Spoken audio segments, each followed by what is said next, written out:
Today, I'm excited to welcome back to the podcast David Wood. David, you are a former Fortune 100 consultant who turned high performance coach and adventurer. You built one of the world's largest coaching businesses, and now you help high achieving individuals cut through distraction, get radically honest, and create extraordinary lives by getting focused on what truly matters. David, it's a pleasure to have you back on the show, and especially I will say that just for a bit of reference, our previous episodes was about 400 episodes ago, so it's great to have you back. Wow, you've been busy. Time went by 4 years. We spoke in 2021, so 4 years have gone by. I'm sure you have been busy as well. And actually, Yes. let's use that to begin the conversation. So, you have built in your career multiple versions of success. These last 4 years, since 2021, when we spoke, is there any or has there been any personal turning point that reshaped how you see success now? Oh, I see success. Wow. Yeah. Um, and I don't think it was a point in time. It Hmm. was more maybe a person. Maybe it was Byron Katie, and getting older. So I'm 56 now, and I used to see success as big and flashy. And to be honest, there's still a part of me that does. Hmm. So it's got to be big. I wanted to be a snowboard instructor and then a stand-up comedian, and I'd paraglide over the Himalayas at 10,000 feet solo. And I'd go back to Australia and see my friends from school and say, "So what's new with you?" Like, "Oh, nothing. Same old, same old." And I couldn't understand it. And I'm like, "Why would you live like that?" But then I spoke to one man who he said the best part of his life is at the end of the day, after a hard day's work, cracking open a beer, sitting in his backyard that he owns, looking up at the mountain and sipping a beer and watching his kids play around his feet. And that really struck me. And Byron Katie talks about ordinary angels, Mm. just, you know, and I told her I want to be special. And she said, just be careful. Watch the specialness. The specialness can be deadly. And I think she was right. So it doesn't mean that I still don't want to do wonderful things, but I wonder if it's different now. I wonder if it's less about how it looks and more about what excites me. Hmm. So since we've talked, it was 2021. So it's 4 years ago. Um, I packed my bags and sold most of what I owned and whatever I could fit in the car and on top of the car I took with me from Colorado to Los Angeles with my dog squeezed in the top of the car, and we moved there. And my deal with myself was you have to spend 1 year in LA as an actor. And I didn't know what I was doing. I didn't even know if I could act. But I went there, I got training, I started looking for a manager, looking for an agent, all the things that an actor does. I was doing, I think my record was 17 audition videos a day. That was my record. A quiet day might be like 5 auditions, and it was all being uploaded. So, Did you I make mean, a a lot. movie? I did. Oh, I did. Yeah. When you start acting, you're usually not going to be in a movie. So you start with student projects, you okay. start working for free. Right. Um, and then you work up and they'll pay you, maybe you get $80 for something and then you might get 200 for a day. And it's like, whoa, or 200 for a really low budget commercial.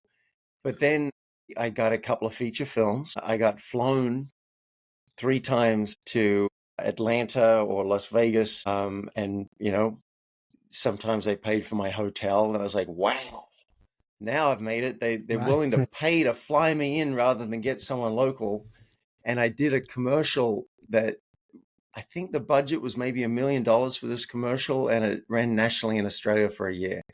And that was awesome. And listeners, if you want to check it out, it's fun. It really was a fun commercial. It's on YouTube. You just search for Squarespace Missing Legends. It was a Missing Legends commercial for Squarespace, and that was a lot of fun. And after a year, I was like, okay, I got my manager, I got my agent, I did some good gigs, I got some amazing training, I found out I can act, and now I'm done. And then I moved to Asheville, North Carolina, and decided I want to be a pickleball pro and coach pickleball. So it seems to create, and now I'm developing apps.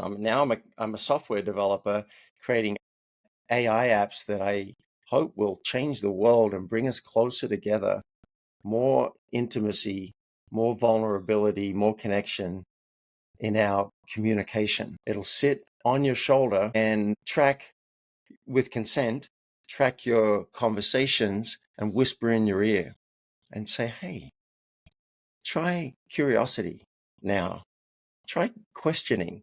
Try validating their emotions before you go into what you want. It'll actually train us to be awesome communicators. So there have been lots of evolution since we spoke, although I'm still an actor, I'm still a pickleball coach, I'm still a software developer, and I still have 28 coaching clients, coaching business owners mainly, and also executives. So it's not a boring life. Yes, boring didn't even cross my mind when you were describing all this. Yeah, I'm excited. So it is. I'm glad I referred to you as an adventurer in my introduction. So now it completely makes sense there. Yeah. David, there is something. Actually, there are two or three things in particular that I wanted to speak to you about, and that is related to productivity, which is something that you are really passionate about. There is something that I will start. There is something I read that you said that the real breakthrough comes when we stop pretending. So, can you tell us what are some common things that high achievers pretend about without really knowing that they do? Right. Yes, unconscious pretense. We pretend that we want things. We pretend that some things matter. So we can pretend that our health matters, but you've just got to look at what you eat to find out if that's true. You'll know if your nutrition actually matters to you by what you eat. You'll know if your exercise actually matters to you by what you do. And you might say, I coach a lot of business owners, and you might say, well, I want to double revenue. But do you really? Because if you do, your actions might align with what you're doing today, but they might not. And then it gets interesting about time frame. Maybe you say, no, this really matters to me. I really want to grow the business. I want to impact the world. I want to serve the world, or I want to get a promotion. I want to build my network. But what are you doing? That'll tell you if you're truly committed or if it's a pretense. And I'm not criticizing if there's a pretense. I'm sure I pretend all the time. It's a constant. Some things, commitment just shows up. It's so clear. Mhm. There's no question, right? I'm working 8 hours a day on developing this software to help us in our communication. So it's clear that I'm committed. Exercise, okay. Okay, I play pickleball 5 times a week, but I'm clearly not committed to lifting weights. Now, let's take doubling revenue. If you really were committed, and listeners, I'd say look at your actions and ask yourself. You might be like, well, I'm like halfway there, maybe, or maybe you are fully there. But commitment might look like joining a mastermind or getting a coach. It might look like really having a solid plan and waking up knowing what matters. It probably looks like turning your phone on to do not disturb. And I'll make sure, yeah, mine is. So you can't even see it light up or buzz when there's a message, and Mhm. your email notifications can't ding you, and you're focused for, say, 25 minutes, if you like the Pomodoro technique, and you know what matters most. And you know, my first Pomodoro is this, my second is this, my third is this, my fourth is this. I was pretending, I'll tell on myself now, I was pretending, Augie, for years that I wanted to buy a house in the US. And the truth is, I was conflicted, which is the common human experience. We've got conflicting values, and that's how we are. I think being human is like driving a bus full of cats, and each cat has a different desire or direction. So yeah, I wanted to own my own home in the United States. I have a property in Australia, but I wanted to own a home here, but also wanted to spend money, and I like where I'm renting. So it was quite conflicted. So it was more pretending that I want a home and a lot of complaining that the bank won't let me borrow against my Australian home to buy one here because it's two different countries. Right. When I finally got committed and stopped pretending and realized I realized I don't really want a home that much. And so I got peaceful, and that was great. And then after a while, it started to bubble up, and I started to think, well, I've wanted a cat for so long, and they don't let me have a cat here. And I can't go to Colombia for 6 months and rent out this place. It's against my lease. And I'm jealous of people who can Airbnb their place while they go. And I thought 6 months a year sounds great in a warm climate. And I want a pickleball court in my backyard. I really do. I also would like to be away from barking dogs. And so that I could rent somewhere in the country like that. But I'm using that as motivation that I can get somewhere with space for my neighbors. So I am a new man, Augie. Now that I'm not pretending, I was peaceful for a while, going, okay, apparently I don't really want that. But now that I really do, it's just changing a lot. Someone said, can you come to Vegas for my birthday? I love this friend. I really do want to show up. But what it's going to cost to do that can go towards a deposit for the house.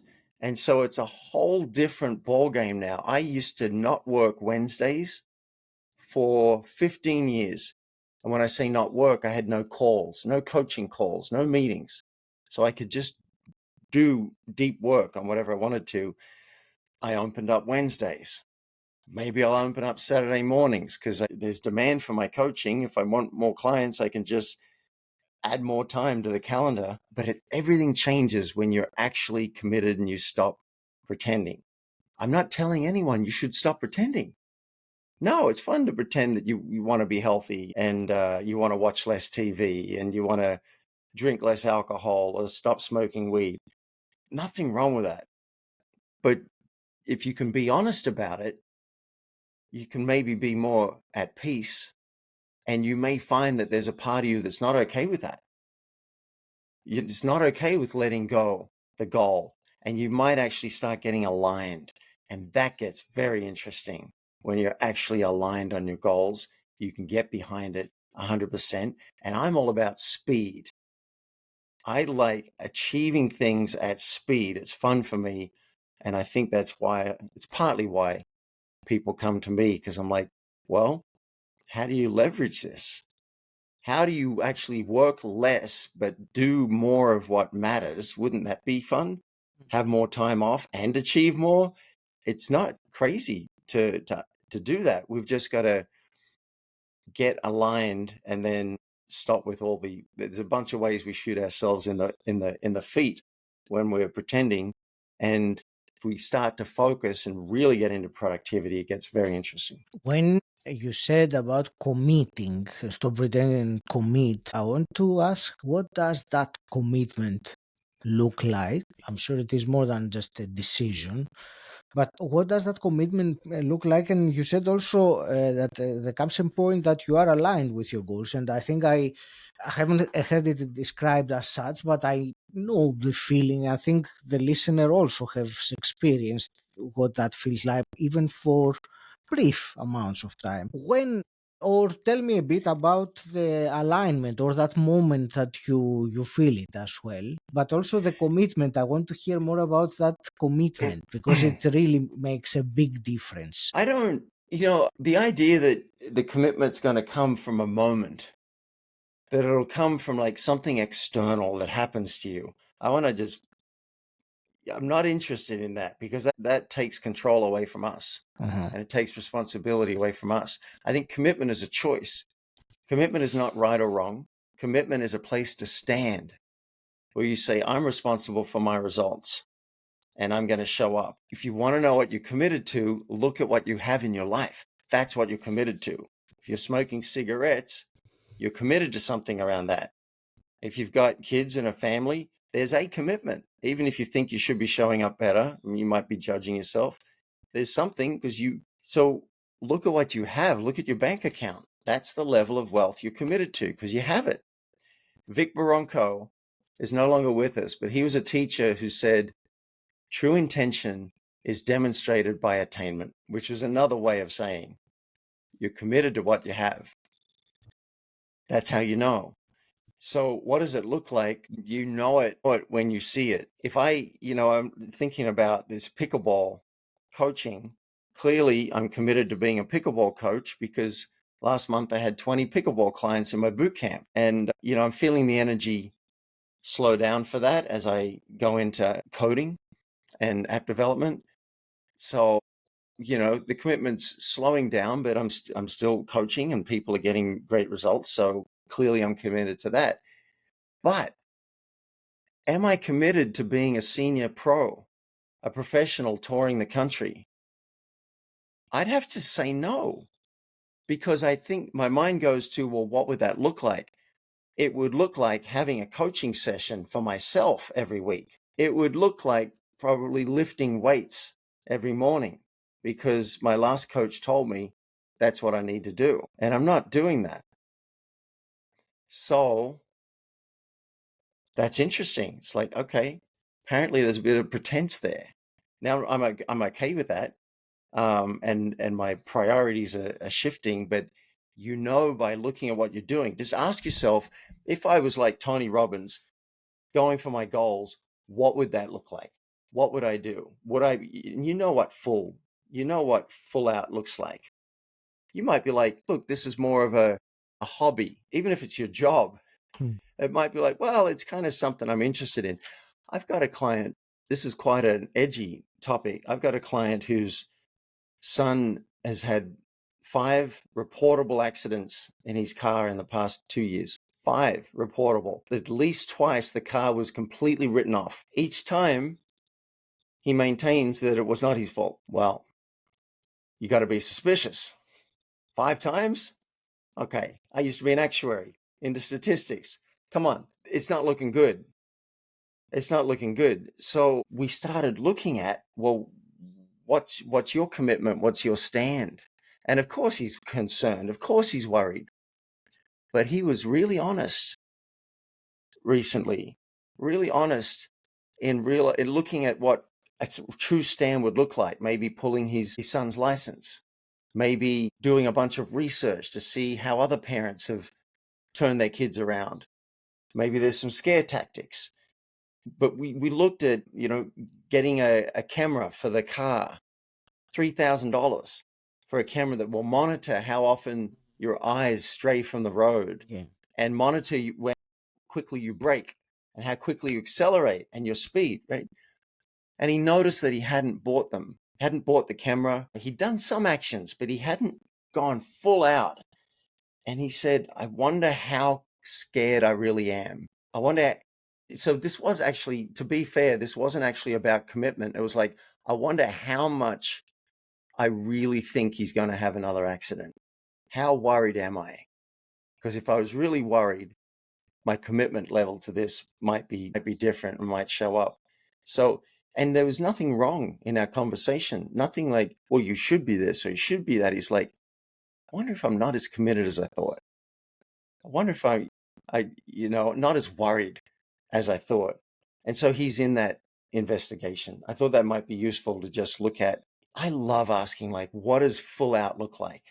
what if you're really going for this. In fact, I'm going to write that down on a post-it note. I'm going to ask that of my clients. If you are playing full out, what would that look like? Not saying you should. What would it look like? I've got another client who's I won't mention the business because then someone could narrow it down. But every now and then, business will go poorly. There won't be revenue. People won't be buying, and it's a little bit cyclical. And then my client gets worried about it. And I said, well, what if you had a marketing plan that carried you through the year?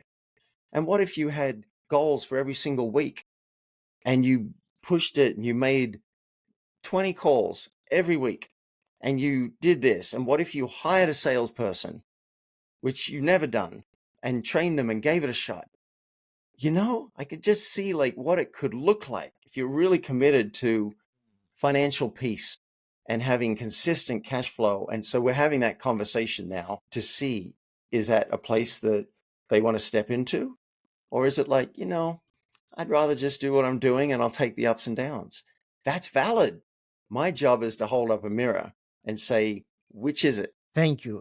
I wrote that down, that question, David. Thank you. It's if you were playing full out, what would it look like? It is Yeah. extremely powerful. I want to thank you very much for this conversation, David. It was enlightening in many ways. What you're saying about commitment, very useful. I would like, along with any final comments you might have, I would like to ask one, final question. Also, I'm thinking about a listener that has the external success in their life, but they lack the alignment, the fulfillment. Hmm. How does that stop pretending that we were talking about help them reconnect with that, inner, let's say, guidance Hmm. or purpose? Well, I would say a great question to ask yourself is, are you happy? Let's start with that. Are Hmm. you happy? Hmm. A client yesterday loves his job, loves his life, a lot of it, but he gave himself 5 out of 10 for meaningful work. And so we're exploring what's that look like. Ask yourself, are you happy? And be honest, right? Let's not pretend. We might be pretending that life's fine. And if you are, awesome. I love that. If you feel like something's missing, then I think maybe some inquiry could be good, some investigation. I've got a client right now, we're doing values work. The one I just mentioned, we're exploring what are his values, what's important to him, what are his passions, and then we're going to look at how can his life reflect more of that. I think that's one way to have more meaning and fulfillment in life, that you're expressing your values. I get to talk to people every day about how their life can be better, whether it's better financial success or having their kid talk to them after 5 years of silence or whatever it is. What does loving your life look like? It's a joy for me to work on that. So I get to express my values of play when I act, when I play pickleball. It doesn't mean I'm perfectly happy, right? So I could stop my own pretense about, I think I actually owned recently that I've been feeling a lot of loneliness, that I really would like a partner. And I think I was non-confronting that and pretending for some time that it was totally fine. And so I can get honest with myself there. So back to your question, ask yourself, am I happy? And maybe find someone to do some values work and just check. It might be a tweak. It might not be a big shift. Like, I'm not saying everybody's got to go off to Hollywood for acting or go and paraglide the Himalayas or become a snowboard instructor or a pickleball. It might be you go and take an improv course. It might be that you get into AI and create a project. It might be that you set up date nights with your wife or your husband. It's a big sandbox out there, and I want everyone to be having a really good time playing in that sandbox. David, thank you very much. You're very welcome, and I'd love to extend an offer to listeners if that would be okay. Of course. Okay, great. If something sparked in you listening to this and you thought, I could ramp up what I'm doing. I'm already successful. I'm already doing well. And I think there's more on the table. I'd like to make three offerings. One, go and fill in my free assessment. It's a business and life assessment. The investment is $0 and 10 minutes of your time, and it will provoke you and have you work out what matters to you right now. Where are you heading? What's getting in the way? And that might be all you want. And you can leave it at that and get an email with your answers. The second thing is if you're interested in coaching with me, that's a really good step. And the link, by the way, is focus.ceo/quiz. It's really easy to remember. It's not .com, focus.ceo/quiz. And if you're interested in coaching with me, fill that in. And the next step is a 15-minute call with me. I don't charge for that, but I'll review your answers and see if coaching could even make a difference for you and if we're a fit.